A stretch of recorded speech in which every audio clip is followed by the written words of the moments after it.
I'm Francis Dearnley, and this is Ukraine, the latest. Today, as Ukraine launches more projectiles at Russia than it receives in return, we examine the worsening situation on the ground in the Zaporizhzhia region and the growing domestic turmoil facing President Zelensky as the fresh corruption scandal rattles his government. Then we look at the latest defensive measures being adopted across Germany, Norway and Poland, and end with voices from a Ukrainian women's film festival highlighting resilience, creativity and the power of cultural resistance amid war. Bravery takes you through the most unimaginable hardships to finally reward you with victory. Russia does not want peace. Erstens, wir verteidigen mit unserer Hilfe für die Ukraine auch unsere Freiheit und unsere europäischen Werte. If I'm president, I will have that war settled in one day, 24 hours. We are with you, not just today or tomorrow, but for 100 years. Nous ne pouvons pas, comme Européens, laisser gagner la Russie en Ukraine. Nobody's going to break us. We're strong. We're Ukrainians. It's Thursday, the 13th of November, 3 years and 264 days since the full-scale invasion began. And today, dialing in from Germany, I'm joined by our Berlin correspondent, James Rothwell. But first, as ever, the latest military updates. A rare reversal overnight. It was actually quieter over Ukraine than Russia. Most Ukrainians were granted a solid night's sleep, though not everyone was so lucky. In Mykolaiv, in the south, a Russian drone strike early this morning injured 6 people. 3 are now in hospital in a serious condition. Across the border, it was a much busier night, as I say, for Ukraine's air defences. The Kremlin claims to have shot down 130 drones, roughly a quarter over Kursk and another quarter over Belgorod, with Oriol also reporting activity. There's even speculation a Flamingo missile was intercepted there. Meanwhile, in Rostov, Kyiv launched an assault that saw air raid sirens not falling silent until nearly 11 a.m. local time. The most significant military development, though, continues to be on the ground in Zaporizhzhia Oblast, with the situation around Hulepole deteriorating rapidly. Ukrainian Commander-in-Chief Syrskyi stated yesterday the situation there had significantly worsened as Russian forces take advantage of poor weather conditions to infiltrate between Ukrainian positions. The Kyiv Independent reports Ukrainian forces withdrew from its positions near the village of Vynogradova, following those near 5 settlements in the regions they withdrew from the previous day, including the villages of Ozpenivka and Novomykolaivka, ostensibly to more defensible positions to safeguard the lives of their personnel, according to command. Our friends at the Institute for the Study of War in Washington have done some brilliant in-depth analysis of the situation, saying Russian forces will likely attempt to isolate and encircle the small city from the northeast in accordance with a new campaign design that aims to degrade Ukrainian defences to enable advances through infiltration. This new campaign design, they say, consists of a prolonged battlefield air interdiction that degrades Ukraine's ability to sustain frontline forces such that it cannot defend against subsequent offensive operations. Tactical interdiction efforts target local supply lines and Ukrainian drone operators. Infiltration missions then intended to identify, worsen and exploit the resulting weak points in the Ukrainian defences. Then they see mass small group assaults make rapid advances and force Ukrainian forces to withdraw. This campaign is similar to the one Russian forces waged against Pokrovsk starting in spring-summer ahead of intensified operations to seize the town beginning in October. In short, the ISW says, Russian technological and operational tactical innovations are the primary factors facilitating Russian advances in the Hulepole and Pokrovsk areas. Ukrainian forces will have to develop technological, operational and tactical responses to this new Russian approach in order to disrupt it. Now, speaking of Pokrovsk, Kyiv is claiming the advance of Russian forces in that sector has been halted for now. Syrskyi said, our main tasks remain the gradual takeover of designated areas, the maintenance and protection of existing logistical routes, as well as the organisation of additional ones, to ensure the timely supply of everything our defenders need and the uninterrupted evacuation of the wounded. Now, in case you missed it in Monday's episode, I sat down with Dr. Jack Watling of the Royal United Services Institute for an interview many of you have said was one of the best we've done recently on the operational and strategic picture for both sides. It's really not to be missed. And in that, Jack emphasised Russia had planned to seize Pokrovsk by November 2024. They are a year behind schedule. That's almost as bad as some of Dom's promised articles for the news desk here at The Telegraph. Now, Jack's just published a brilliant overview in Foreign Affairs about the winter to come, underscoring Russia's long-term plan to conquer Ukraine unfolds in 3 stages. First, battlefield dominance. Second, occupy or devastate enough land to cripple Ukraine's economy unless it complies with Moscow. Then third, turn Ukraine into a satellite like Belarus. Now, further to his suggestions about what simple things Europe could do to cripple the Russian shadow fleet we discussed on Monday together, in it he suggests the need for Kyiv's allies to separate the deployment of European forces in Ukraine from the ceasefire question entirely. Instead, he says, European forces could begin the process immediately. Poland and Romania could request Ukrainian permission to engage air threats over Ukrainian airspace that are approaching NATO's border, just as Israel intercepted many of Iran's drones in Jordanian airspace. Without creating an obligation to engage targets, such permission would set the stage for deconflicting European aircraft with Ukrainian air defences. In this way, the European coalition could project air power into Ukraine at short notice. He then talks about the need for European states to deliver in-country military training. He says it's true that the presence of trainers in Ukraine could provide an inviting target for Russia, but Russia has had limited success targeting such trainers. So this is clearly a manageable risk, and it could play a key role in building the units Ukraine needs to sustain its defensive line. So a fascinating piece from one of the analysts I most respect, and we'll link to that in the show notes. It does feel like the conversation about what Europe can do to be more assertive is beginning to inch forward. Former NATO Secretary-General Anders Rasmussen is urging the coalition of the willing to deploy troops behind the front lines in Ukraine immediately. Now, James is going to be covering some more significant political developments in Europe shortly, but just to end with another quick update on the ongoing scandal in Ukraine, which has rocked civil society and the presidency. Zelensky's now signed a decree to impose sanctions against his close associate, Timur Mindich, and businessman Alexander Zuckerman, both also implicated in this $100 million corruption probe centred on the state-owned nuclear power agency, Energoatom. It seems both were tipped off and fled the country. As friend of the podcast Christopher Miller at the Financial Times summarises, it's hard to overstate the anger and frustration in Ukraine over the scandal, which reaches all the way to Zelensky through his close allies and business partner. It's palpable. Here's an example via the former Chief of Staff of Azov National Guard unit.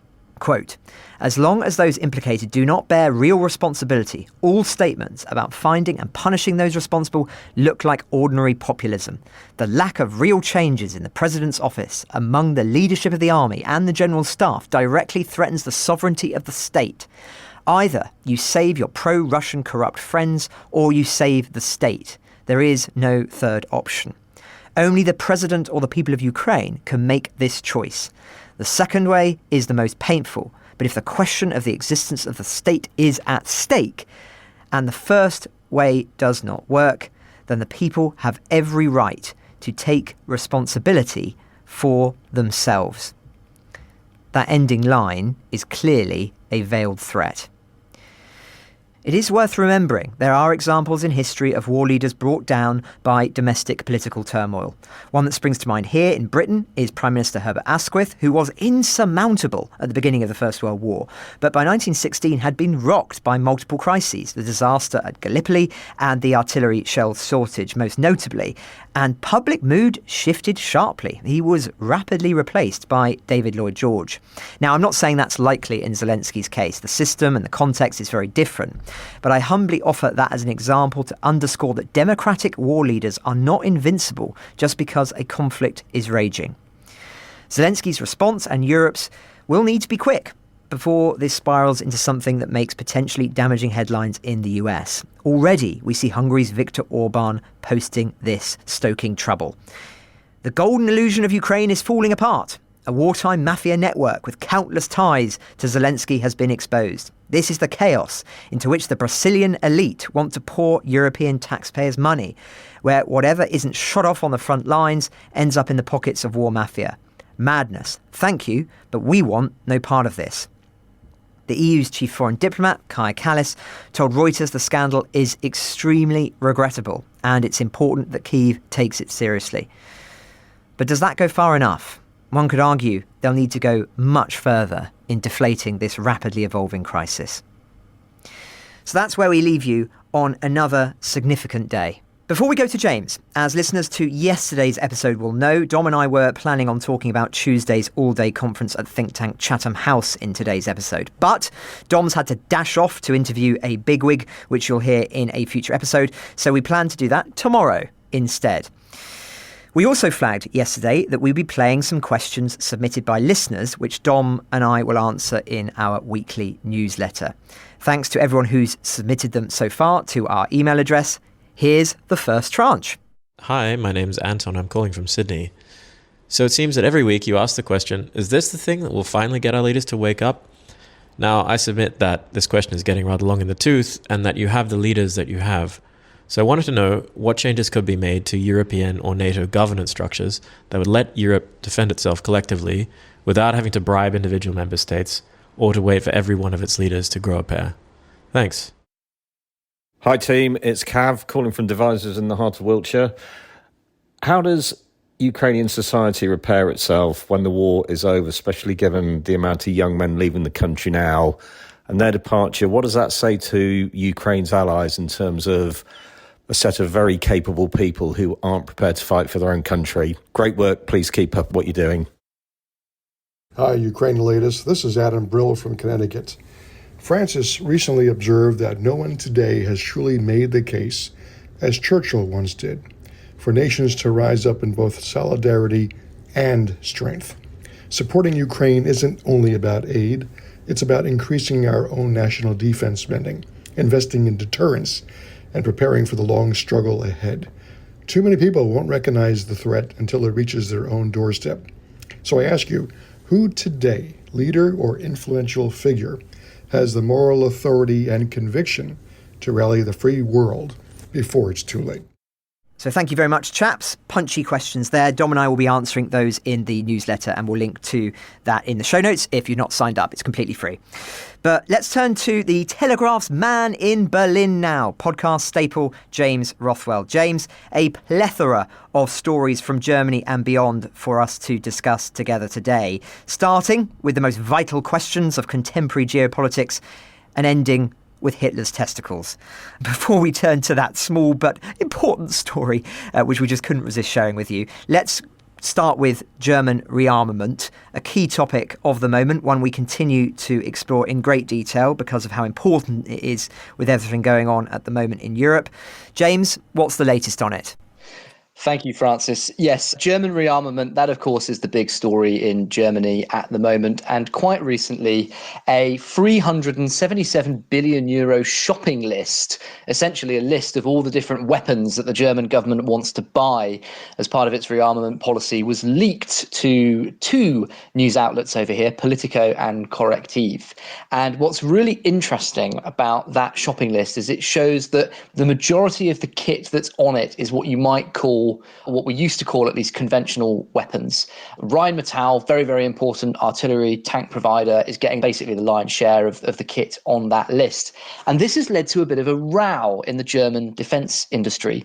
It's a row between Armin Papperger, the CEO of Rheinmetall, and, if you like, the symbol of traditional, conventional weapons building in Germany, and the new kid on the block, a special AI-powered drone manufacturer called Helsing, which has three co-founders, the main one being Gunbert Scherf.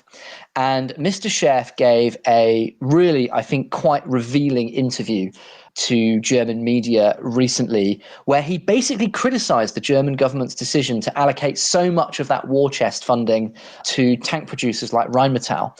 He said, "We need to question whether we made the right priorities." And he complained that the tanks to drones ratio in Germany's rearmament strategy was still 99-1. So that's a new, young, fresh face, if you like, in the German defense industry, arguing that his side of the aisle, drones, is not getting enough attention in that big debate about German rearmament. And Francis, we wrote a big piece about this. We got quite a few reactions to it because our headline was drones or tanks, trying to sort of sum up this dispute, if you like, between a tank producer and a drone producer. Quite a few readers got in touch to say, well, why not both? And of course, it is worth pointing out that the German war chest for rearmament is so enormous. The Germans have reformed their debt limit system so they can basically have unlimited spending on defence.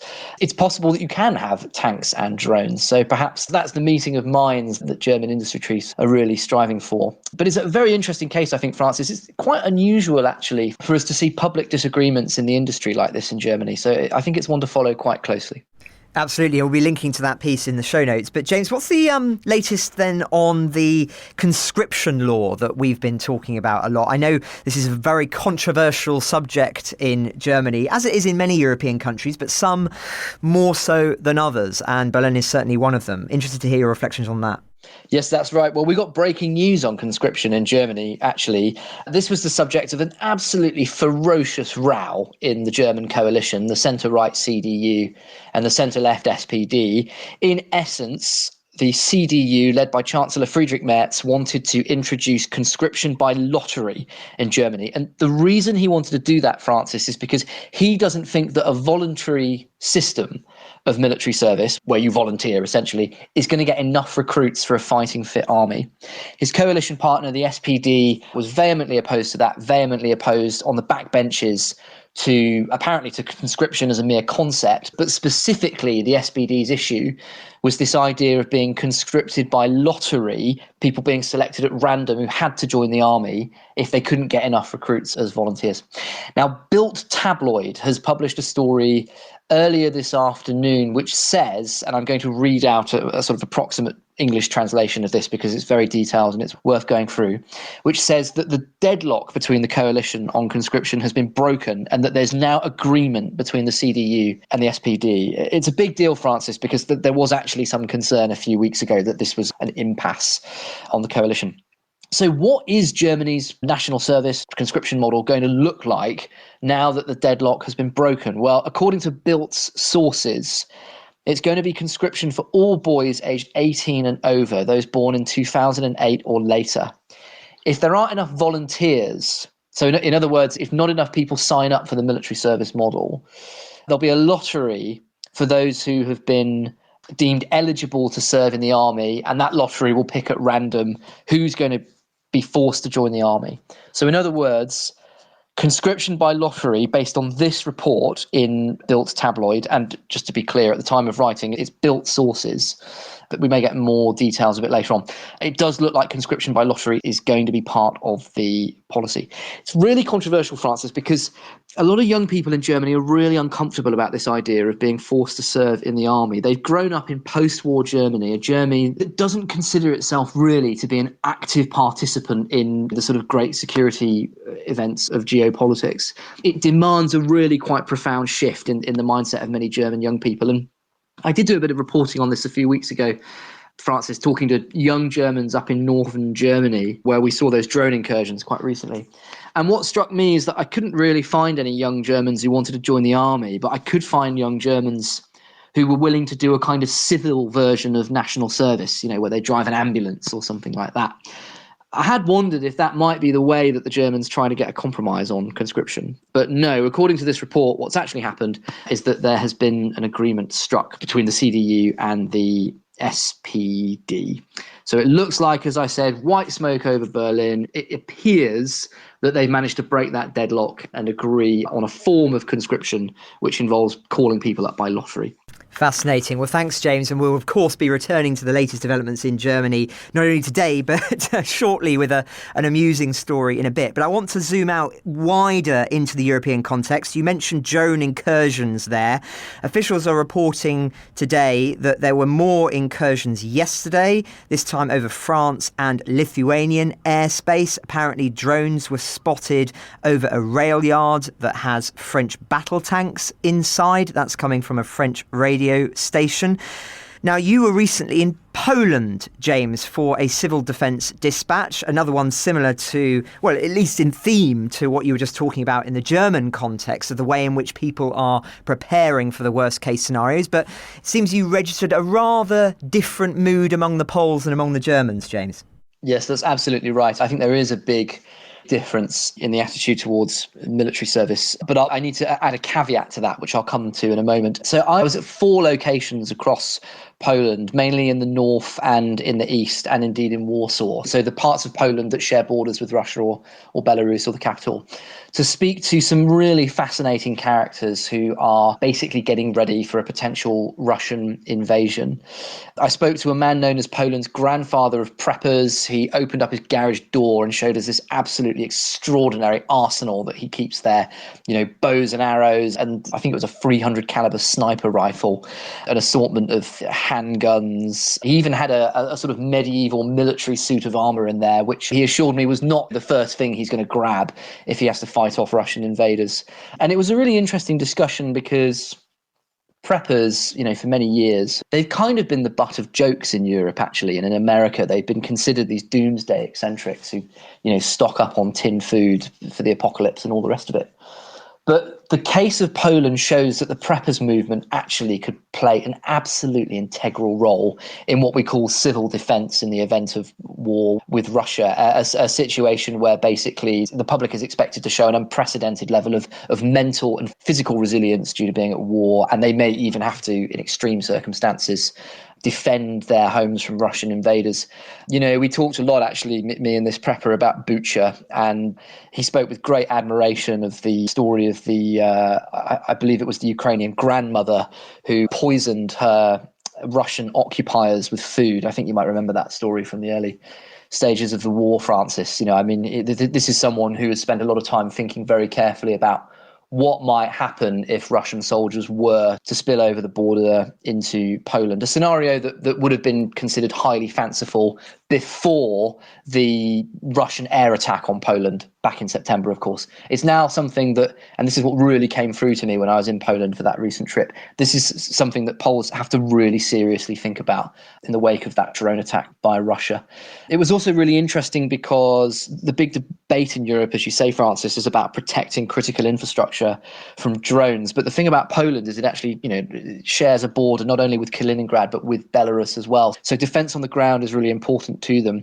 We even visited a paramilitary group which was training children essentially how to sort of carry out rifle drills, and they gave us this extraordinary display of a kind of SAS clearing exercise they were doing, where they were sort of moving through corridors in a school gym with deactivated rifles.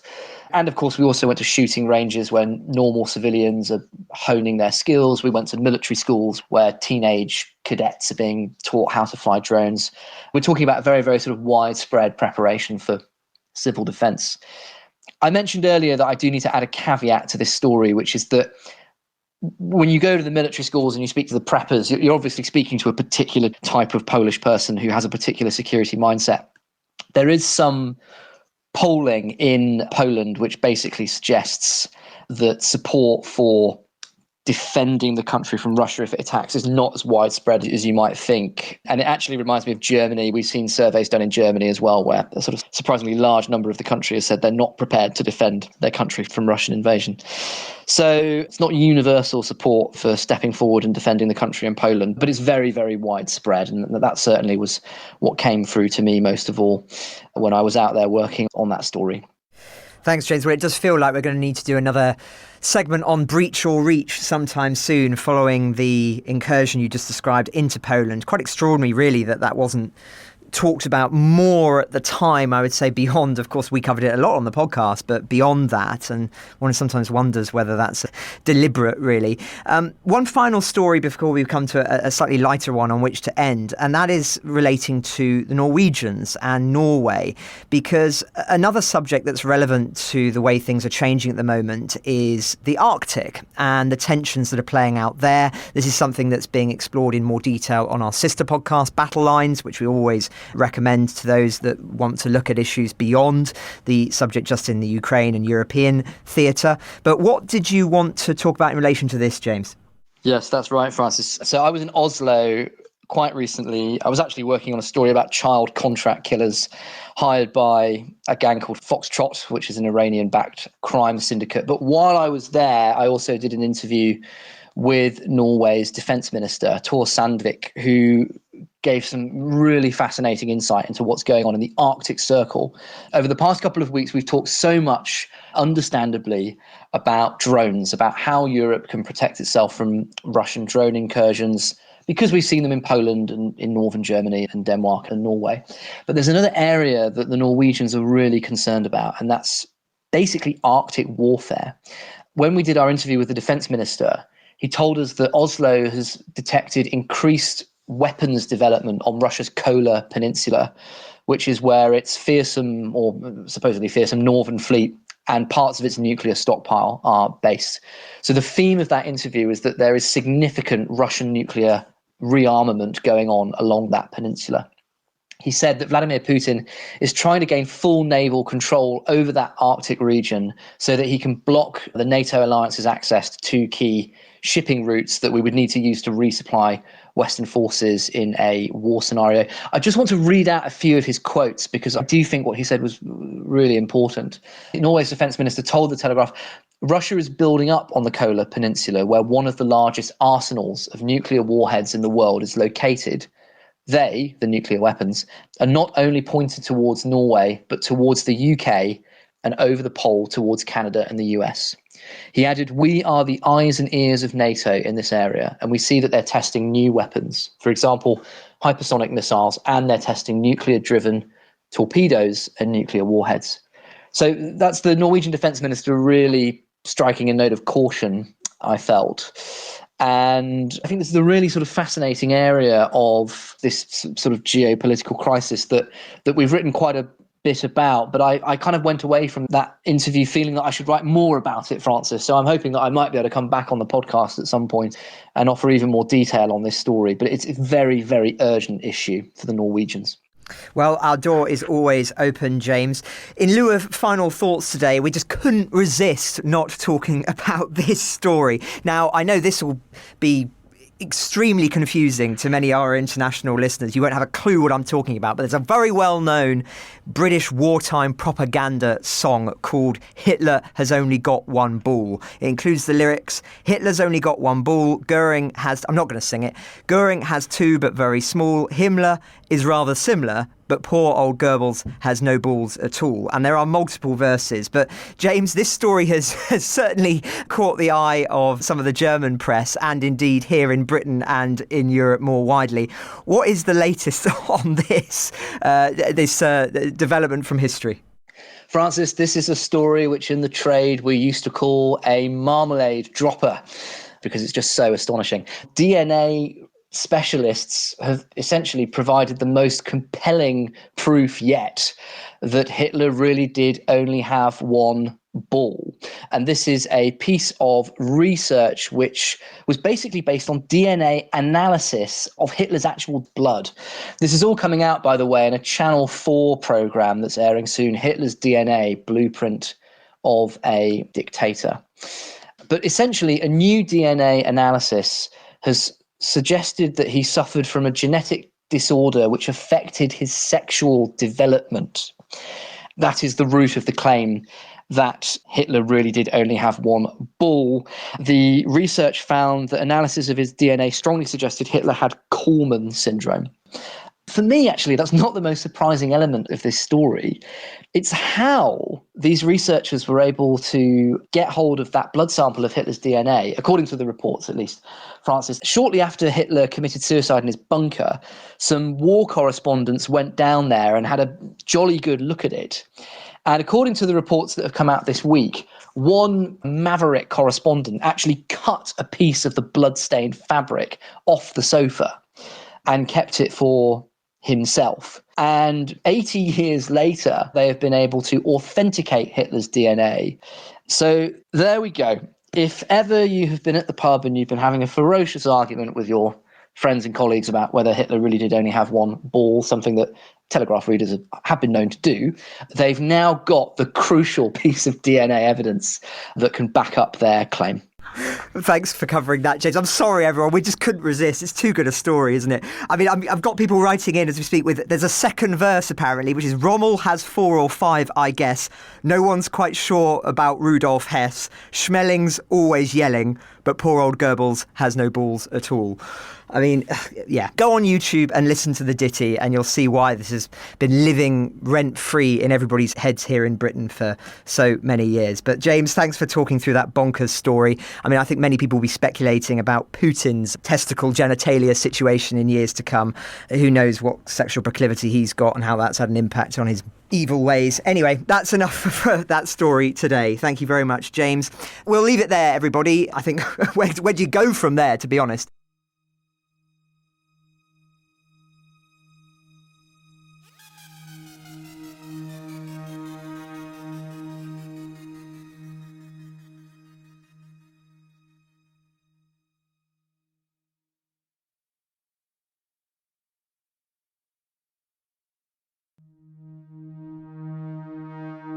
This week, the second edition of the Women and the World International Film Festival took place in London.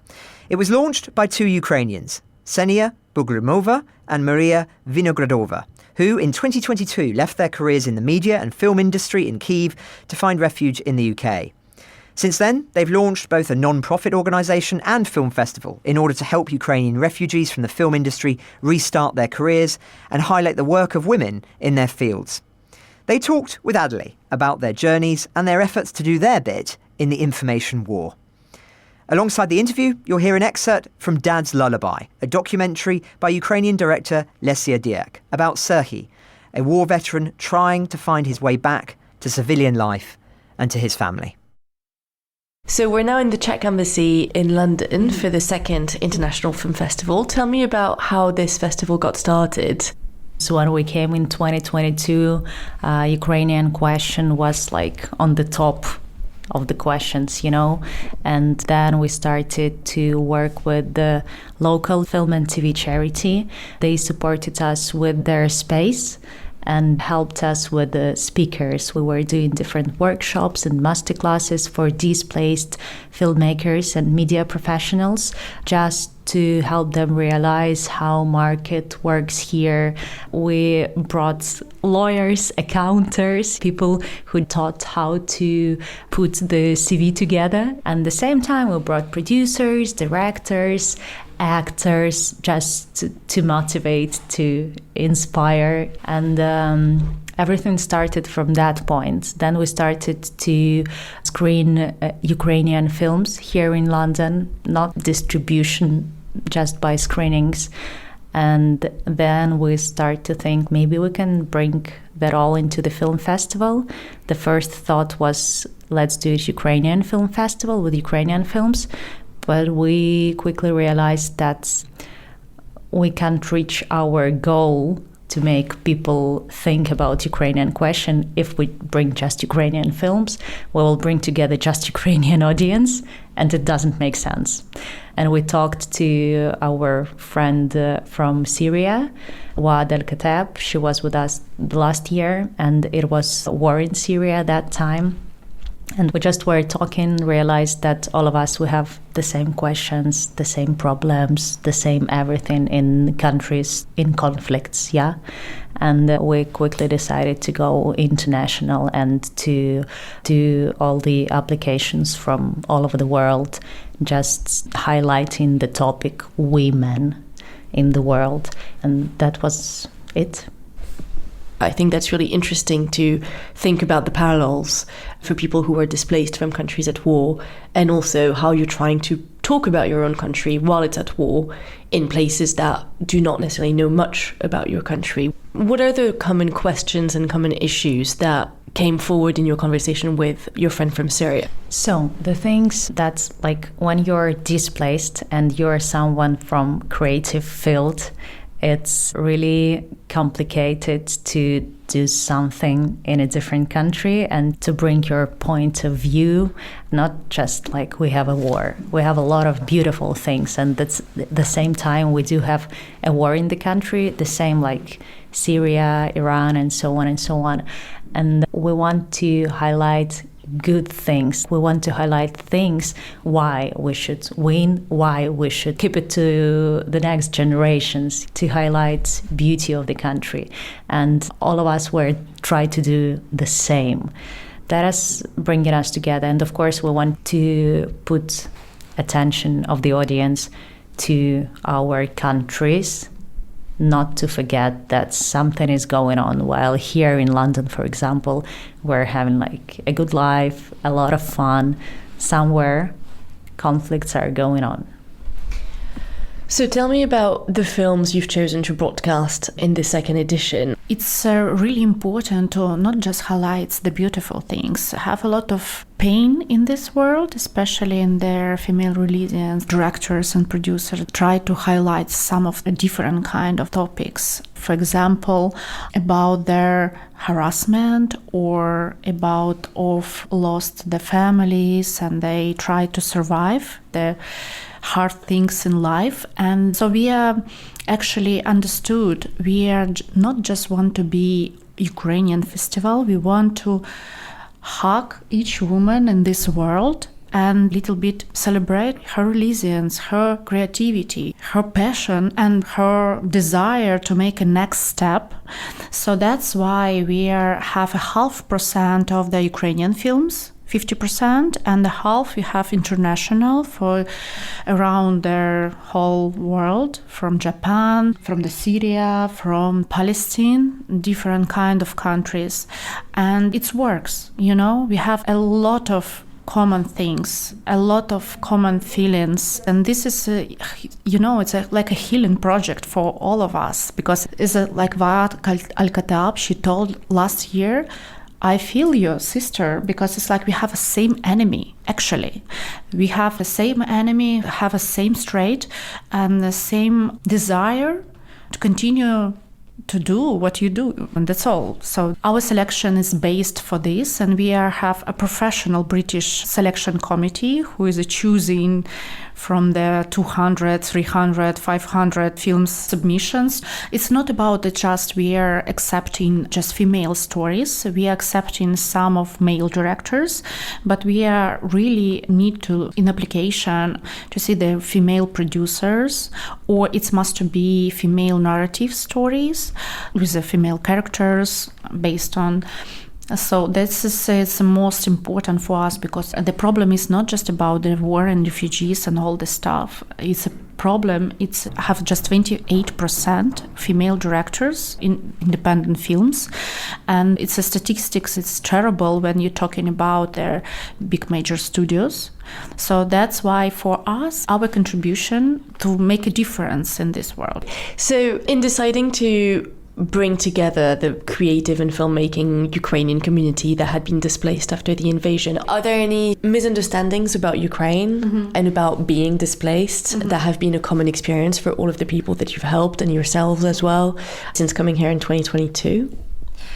That's interesting because, of course, both of us living in Ukraine never were thinking we will be displaced refugees. We were living in a nice country. We had nice jobs, houses, nice life. Yeah, Mariia, she was in Kyiv, most famous radio host.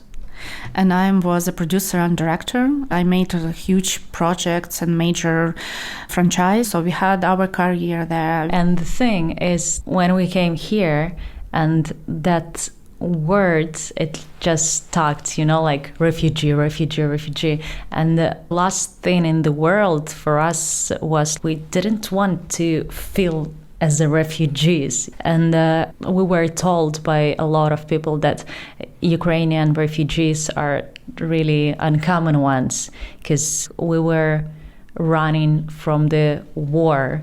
And mostly we were women with kids, with the high education, proper European women, but refugees. It didn't quite match refugees with who you were in your careers and the sort of what people imagine refugees to be. Expecting us, there's some time for the beginning, for example, a lot of Brits, and we're really, really, really grateful for their everything they welcomed us.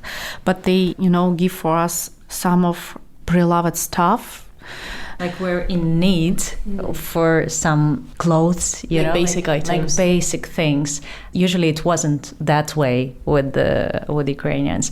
And the other thing of what we met here was, of course, someone who came as a student or as a pupil of the school, that's a different thing. But when you're like 30, 40, 50 years and you were working and you're quite experienced in your profession and you come here, but you don't have like local diploma or something like that, and you can't work in your field because you're like overqualified to do some assistance stuff, but because you don't have proper education like British one, you can't do the level you were doing in Ukraine as well. And at the end, you don't suit at all to this field. A lot of very nice, famous girls who works as a TV presenters, for example, or directors or actors. They just fallen down emotionally. They just doing some jobs. They go into the bakery or somewhere, and they don't want any more doing next step. They just fallen down, and that's all. They don't want, for example, we invite them for some of events what we are organizing, free workshops, for example, TV presenters, and they told us like, I don't want to do this anymore, I can't do this anymore. And we understood if we are organize some like that workshops for them, it's a step-by-step elevate there. We're doing this for ourselves because we feel it like we are lose everything and starting everything from the scratch. And when we help ourselves and step by step, it's like we are help. So in short program, for example, now have a few shorts from brilliant directors who is now directing here in UK. It's like next step. So it's a growing community, it's a growing industry. And in terms of the Ukrainian films that you're showing in the festival, how much has war impacted not only obviously the film industry, but also the topics and the stories that are depicted in Ukrainian cinema? How has it changed the way people look for stories and the stories they want to tell? Of course, talking about documentary films, yeah, it's changed a lot because now the war is the main topic. A lot of films are about the war. But on the other hand, films and movies are one of the instruments of propaganda on both sides, here and in Russia. So we need these films. We need to highlight what's going on, how it reflects the society and everything. Even when sometimes the film you were watching, Dad's Lullaby, there are some things that are not like pluses to Ukrainian society and to everything.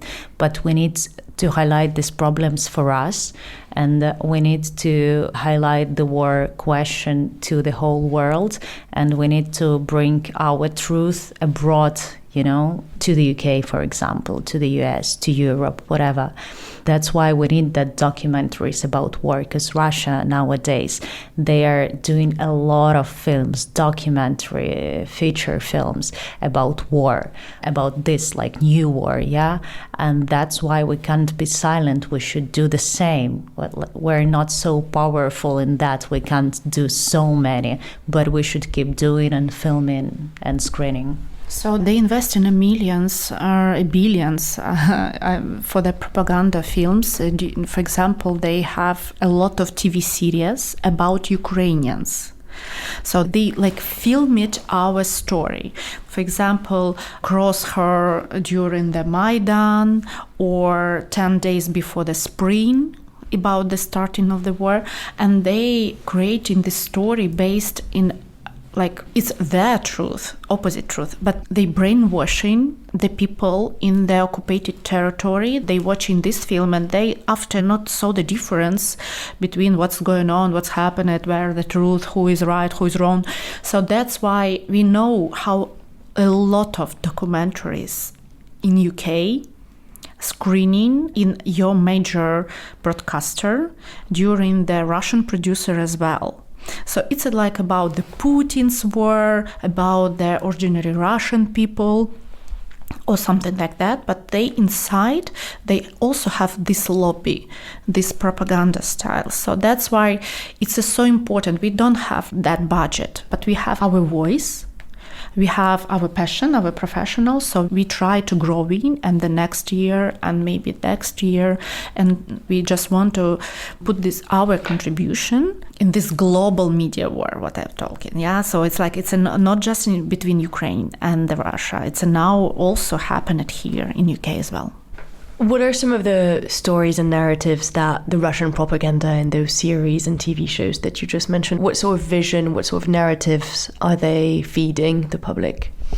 Usually they create the stories about some nice Russian guy who is fall in love in Ukrainian chachlushka, how they call us. What's chachlushka? Ukrainian girl. It's a Ukrainian girl, but it's not respectable, you know. So chachol or chachlushka, it's not respectable.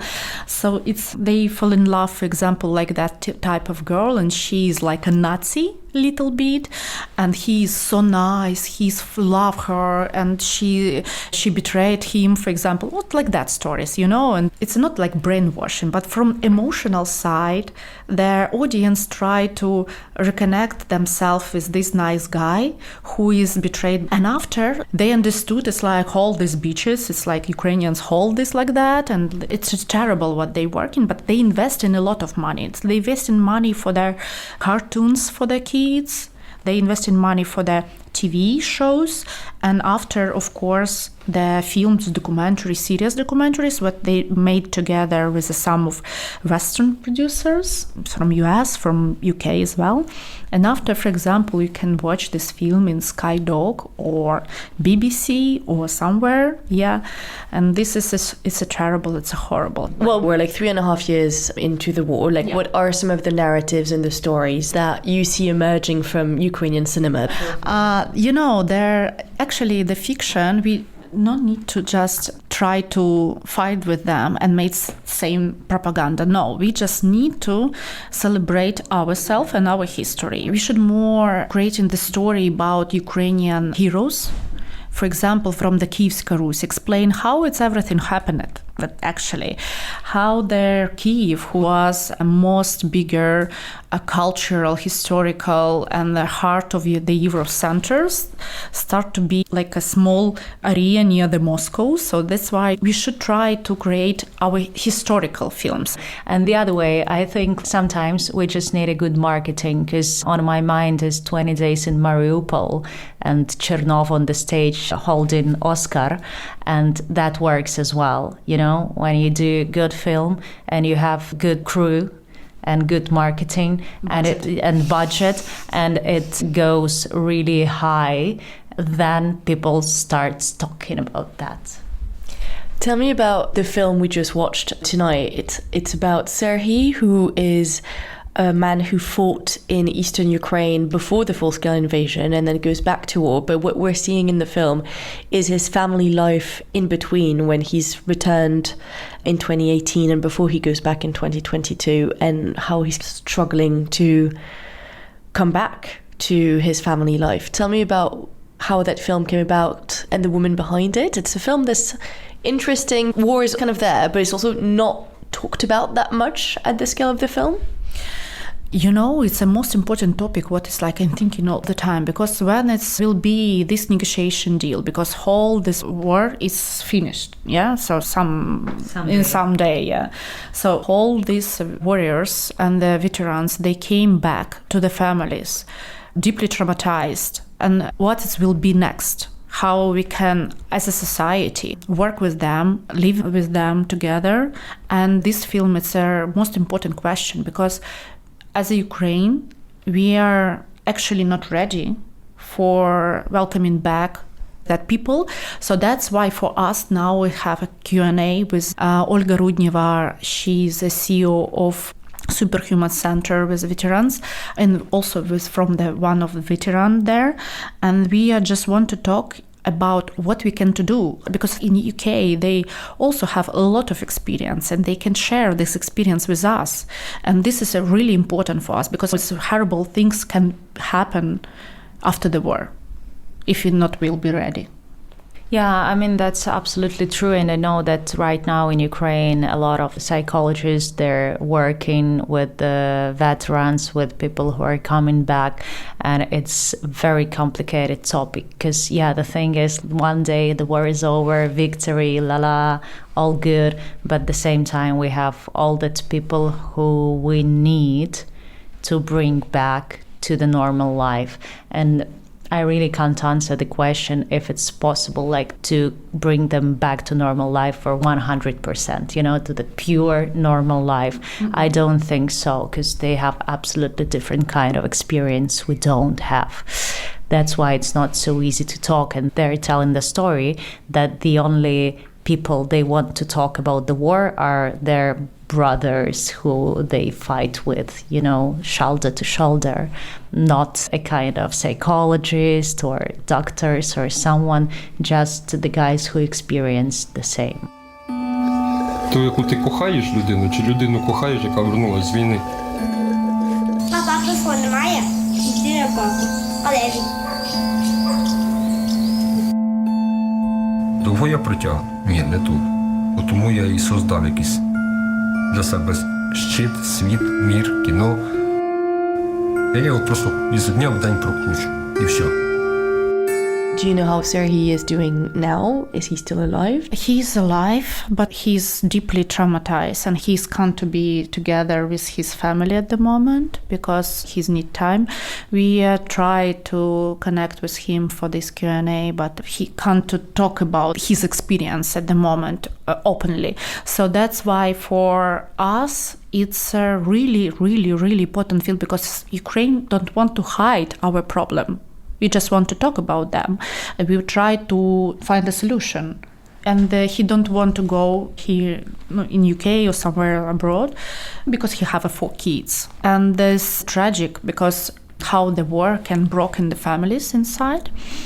And this is something new, but the question what director, and we are as a film festival question, but we try to find the answer what we can to do. What do you personally take away from this film and from the other films you're showing about the war experience in Ukraine on what could happen and what should be done in Ukraine after the war, or even now with people who have been at the front line? We definitely should start now, and we started. This problem, it exists, and people try to highlight it for the last 2 years, that's for sure.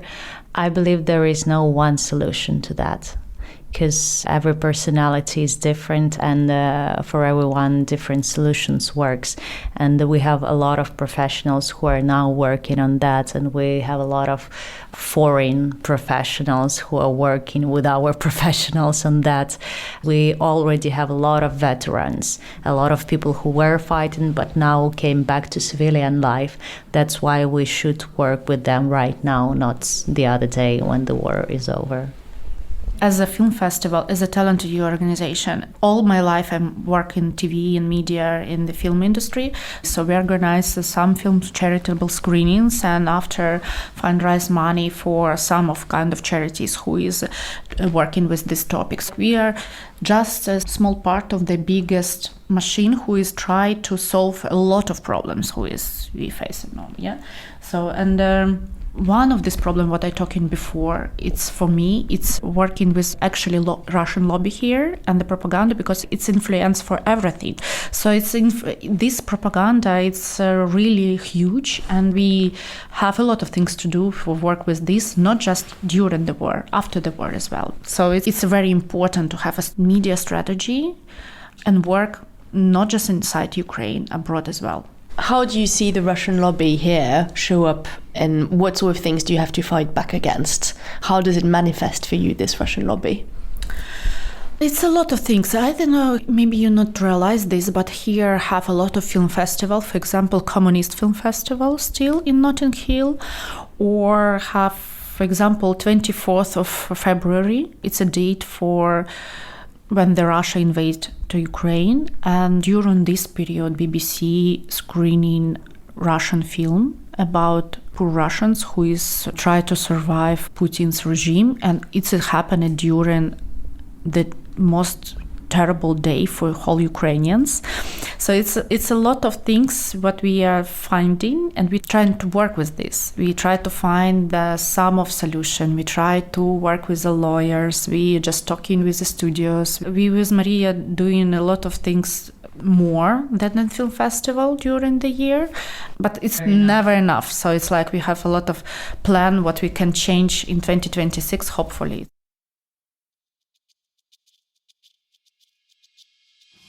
Ukraine the Latest is an original podcast from The Telegraph, created by David Knowles. To support our work and stay on top of all of our Ukraine news, analysis and dispatches from the ground, please subscribe to The Telegraph. You can get 1 month free, then 2 months for just £1 at www.telegraph.co.uk/Ukraine the Latest. Deploying cutting-edge technology, we also release Ukrainian and Russian versions of this podcast. These translations retain our voices and delivery so that it can reach listeners in every region of Ukraine and those parts of Eastern Europe where Russian is still widely spoken.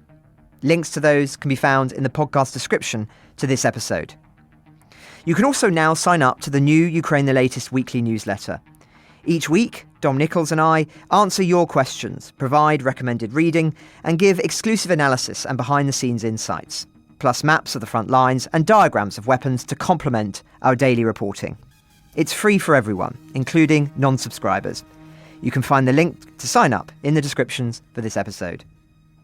We regularly have a Ukraine Live blog on our website, where you can follow updates as they come in throughout the day, including insights from regular contributors to this podcast.